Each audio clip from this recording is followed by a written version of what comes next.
Alright, this is Vegeta8259 again, and as you can tell, I'm on vacation this week, so I figured I'd do the same thing that I did last year and do a review here at the beach. And today I'm going to be doing a review of Revoltech Convoy, as he's known over in Japan, but of course on this side of the Pacific he's known as Optimus Prime. And here's just a quick look at the box. It's obviously empty. Got Revoltech Convoy on the front, and on the back you just got some shots of the figure itself. And let's see, this was released in, where does it say? I can't even find a date on here. I believe it was released in 2006. So yeah, it's one of the earlier Revoltech releases. In fact, as you can see, it's number 19. So it's not nearly as impressive as some of the newer Revoltech figures, but it's still pretty nice. Now, the design of Optimus Prime in this figure is based off of Pat Lee's drawings from the Dreamwave Transformers comic, which unfortunately is now gone out of business. Some people don't like the design. I actually love this design just because I really like Pat Lee's drawings that he did for Dreamwave. And for colors, we've got kind of a metallic blue, we've got silver, a darker silver for the waist piece, we've got kind of a metallic red, and then we've got black Revoltech joints. And I really thought that was a nice touch, using a metallic blue for the legs and a metallic red for the body. I think it works really, really well. And then we've got a little bit of yellow here on the front as well.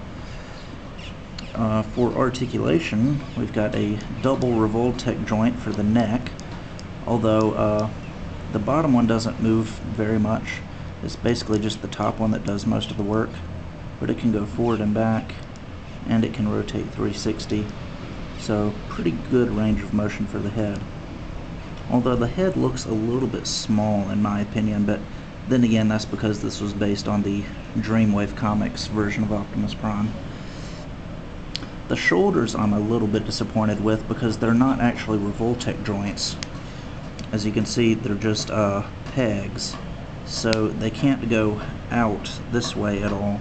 They can only go 360.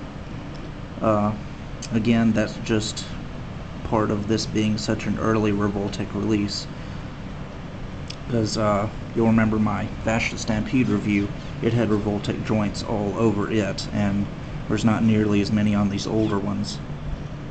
There is rotation below the shoulder, but it doesn't go 360. It goes out about that far, and then it can turn in about that far.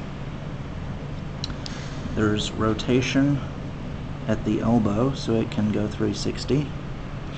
The elbow is a Revoltech joint, but it's got this nice little cover on it, so you can't actually see the joint, but the elbow bends about 90 degrees. Another complaint I have about this figure is that the peg for the Revoltech joint actually pokes out from the elbow here, so that's kind of an eyesore. I really wish they could have done that better. The hands are just on pegs, so they can rotate. And Optimus does come with several sets of hands, which I'll show you in a minute. The torso has a Revoltech joint in it, so it can bend back and down and go 360. And because there's a Revoltech joint at mid-torso, there's no waist articulation. This is all one piece right here. The hips are Revoltech joints, so they can go up about that far, they can go back, and of course they can go rotate and go out and go like this. Pretty much anywhere you need that Revoltech joint to go, it's going to go. So despite the arms having limited articulation, the legs have actually got pretty nice articulation. The knees can bend slightly more than 90 degrees, but so yeah, you're not going to get a full 180. I think if this had been one of the newer releases, they probably would have used a double Revoltech joint for the knees, but it's just a single one on Optimus here. And then there's another Revoltech joint for the ankle, which lets it bend down and up and goes side to side and rotates. So yeah, good ankle articulation as well.